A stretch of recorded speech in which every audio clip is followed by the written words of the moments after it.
Fajitas are delicious, but they can be a super tough cut of meat, especially when using inside skirt steak. So in this video, we're setting out to create a super juicy and super tender fajita. Because let's be honest, a tender, juicy piece of fajita is a better piece of fajita. Historically, meat markets and restaurants have used marinade to pack a ton of flavor into their fajitas, but also to tenderize them with specific ingredients like tenderizing powders, fruit juices, citrus, and even beer. But wait, a new challenger has entered the ring. The Sous Vide machine. You see, fancy chefs and steakhouses have been using this secret, the Sous Vide technique, for ages to create and serve tender meats that are packed with juicy flavor. Essentially, a sous vide takes vacuum-packed meat, submerged in water, and set to a specific cooking temperature for doneness to create a superior and precise finished product. At least that's what they're advertised as. But I'm a traditional guy, so I'm gonna have a traditional shootout, the Sous Vide machine versus the two most common ways that fajitas are prepared. First, the control.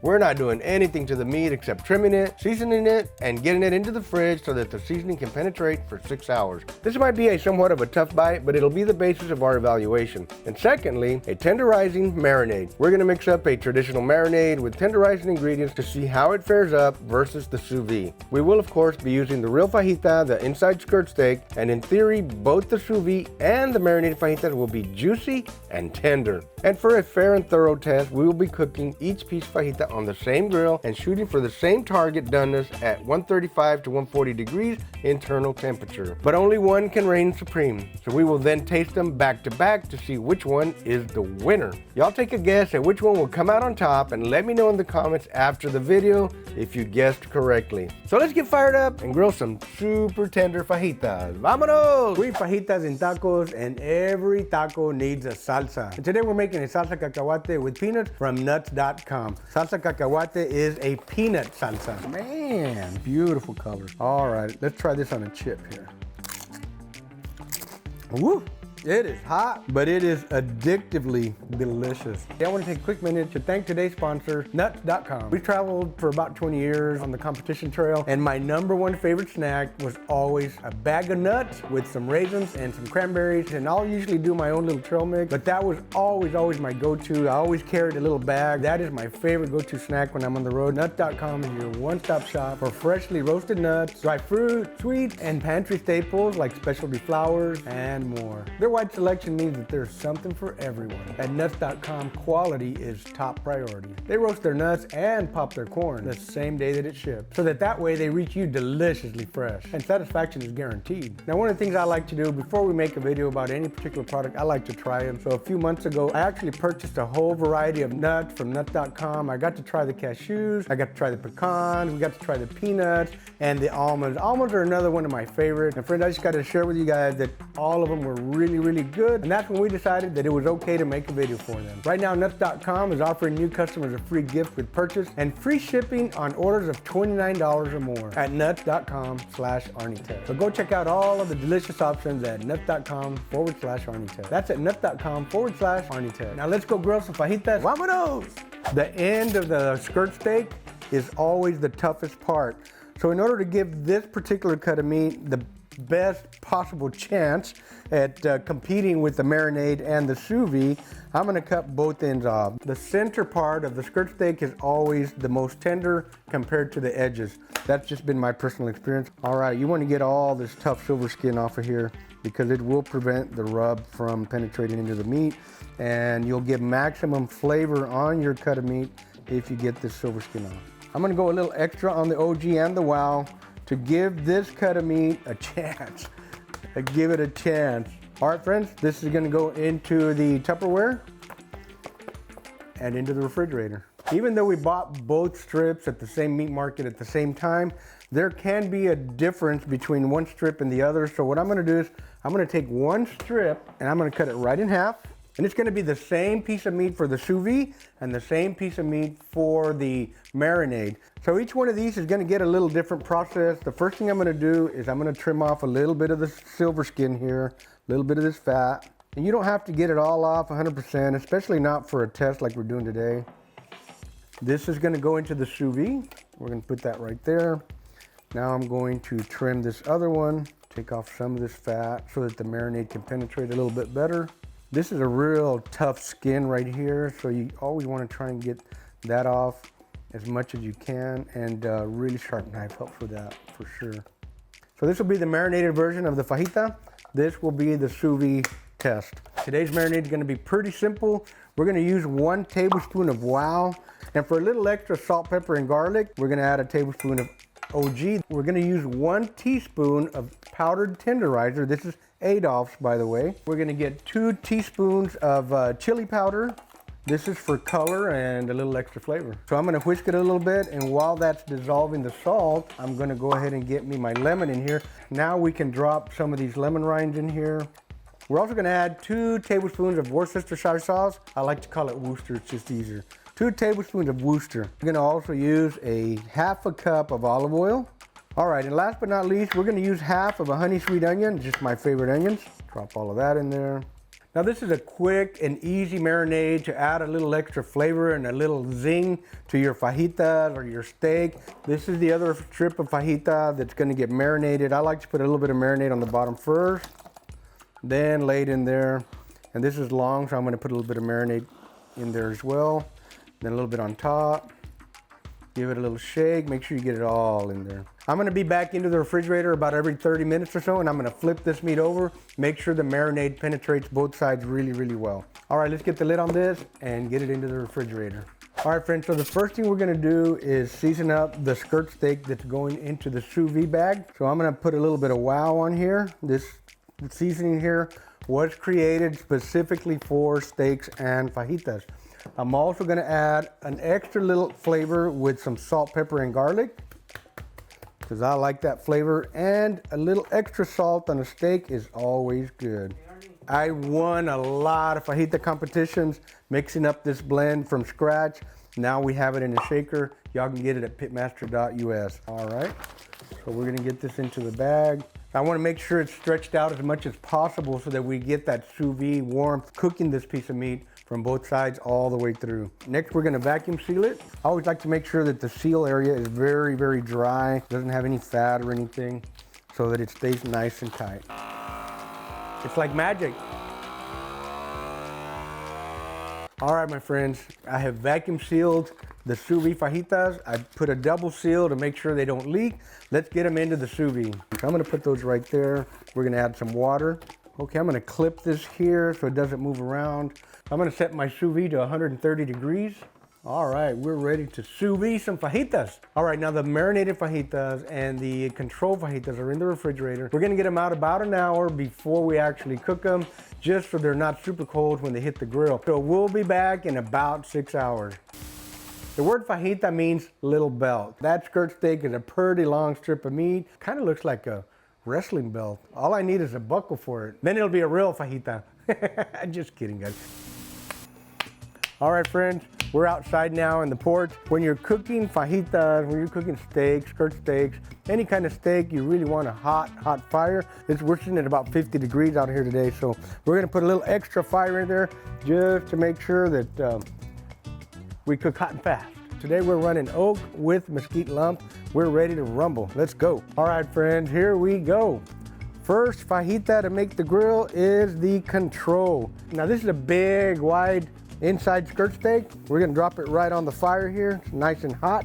You wanna cook hot and fast when you're talking about skirt steaks because you want that inside to be nice and juicy, but you wanna get a little bit of nice color and a little char, that Maillard reaction on the outside. So that's what we're gonna accomplish today. Ooh-wee, looking good. I don't care what kind of meat, if you got an open flame, if it's a steak, it is awesome when it's an open flame like this. You also gotta know how to read your fire. You can tell if it's hotter on one side than the other, and the way I do that is I'm gonna go ahead and flip it over, and I can tell here that I have more heat on this side. So I'm gonna flip it over this way, and so this side will get done even with this side over here, and it doesn't take much. Hold on, that smoke got me. Sí, pero cuando estoy cocinando allá, el humo como quiera se viene para acá. Y si me pongo allá, el humo viene para acá. Y si me pongo aquí, se viene el humo para acá. Es lo que yo oí también, es que estoy bien chulo, ¿verdad? Bien papi chulo. All right, friends, here we go. I brought my sous vide fajitas out. I'll bring the marinated ones out in just a moment too. I have my Inkbird ready to go. The sous vide fajitas are at 135. I want to try and get this one to 135, and I would bet money right now that they're probably already past that. Yep, we're at 143, but they're done. Let's go ahead and get them off the grill. I'm gonna set this in a piece of foil here. I'm gonna let it rest while I get the other two cooked. I'm gonna put this inside my Cambro that I've got under the table here, just to keep them nice and warm. I kind of feel like I need even more fire, so I'm gonna throw a couple of more chunks of wood in here and get this fire rip-roaring hot. You can see inside the package here that there's a lot of liquid in there, that the warm temperature, the 135-degree water extracted some of the juice out of this piece of meat. Let's see what it looks like after we cook it. Look at all that moisture there, going right onto the grill here, and let's let it rip. All right, now we have our marinated fajitas out here, and our sous vide fajitas are getting a really hot bath. Yeah, and remember, these are already pretty much pre-cooked. They were at 135 degrees for 6 hours. So all we're trying to do is put a little color on here. They're getting that color really fast. All right, and if our fire's hot enough, and it looks like it is, all that's left to do now is a quick little flippity flip. Look at that. Yeah. Let me see where they're at right now. Remember we just brought, oh man, even just probing that thing, it felt like, woof, felt like a sponge. I'm gonna give them another flip. I don't want them to overcook. I don't want them to get too hot.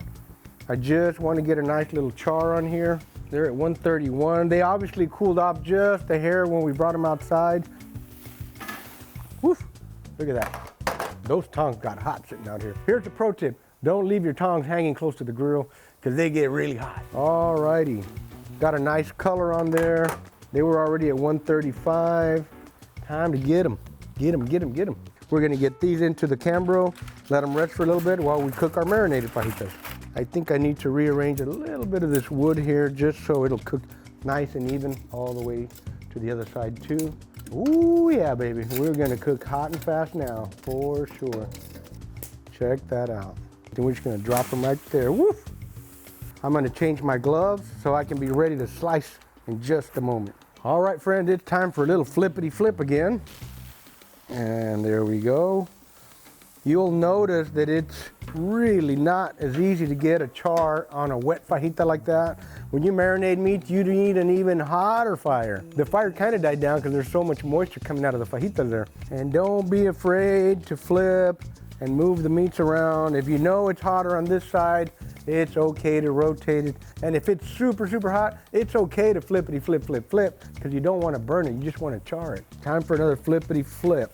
We're trying to get some of that moisture off of the meat. You can see that it's starting to sizzle and get a little bit of color finally. Part over here is real thin.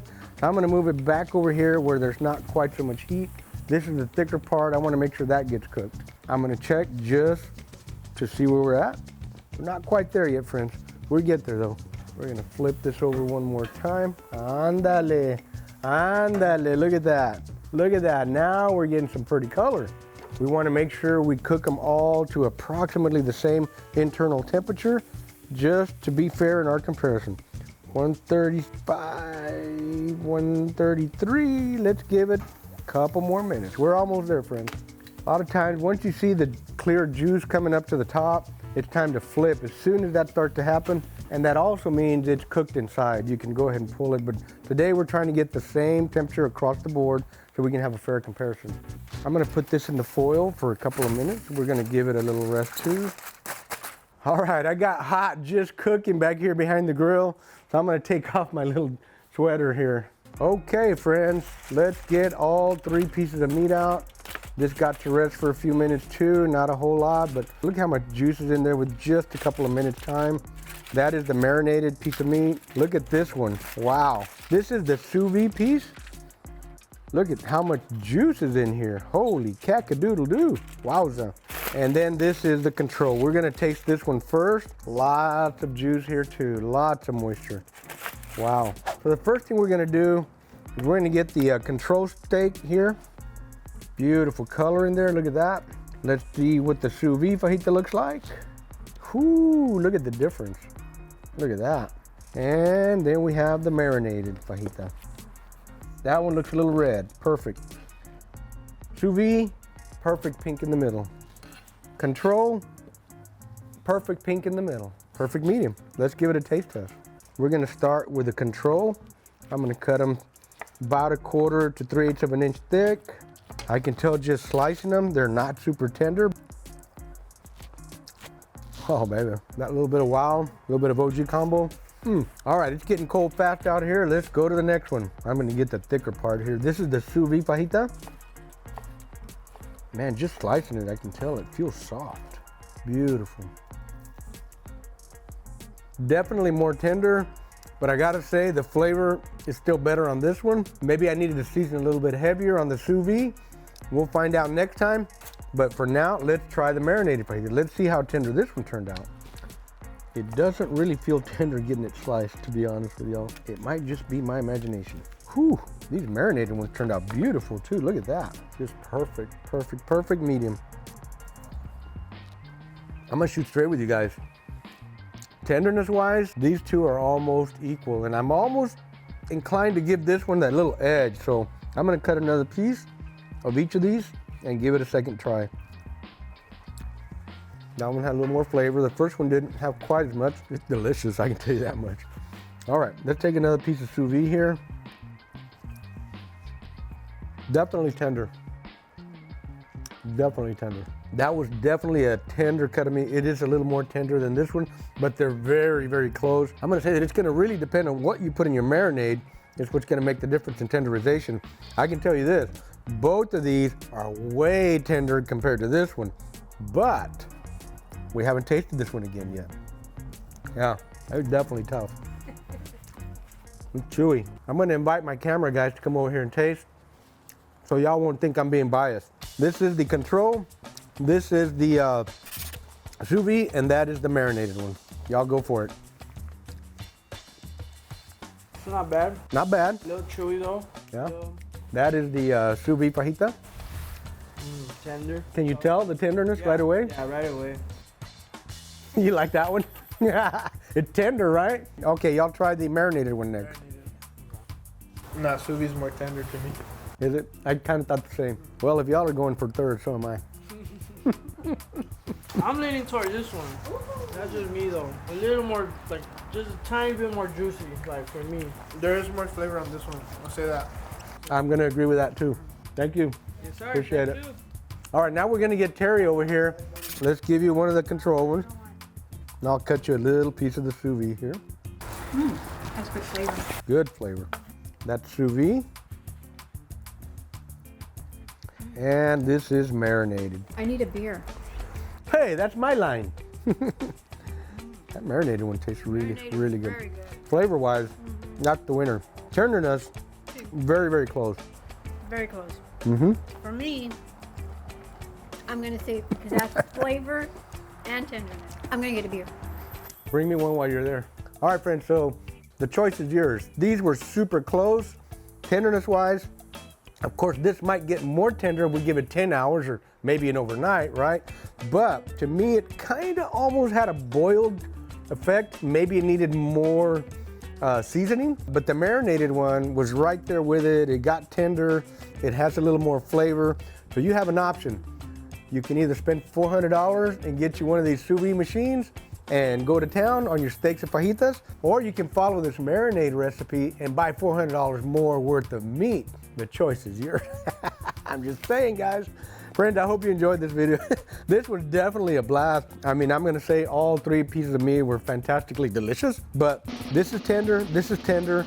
These are very, very close, but the marinade did have a little extra flavor, so I'm gonna give it to this one too. If you're interested in our American Pitmaster rubs, go to pitmaster.us. If you wanna up your barbecue and grilling game, go to pitmasterclass.us. We're gonna bake us a fajita taco. We've got these marinated skirt steaks. We're gonna get the salsa cacahuate, a little bit of onion, a little bit of cilantro, squeeze a lime, and we are going to town.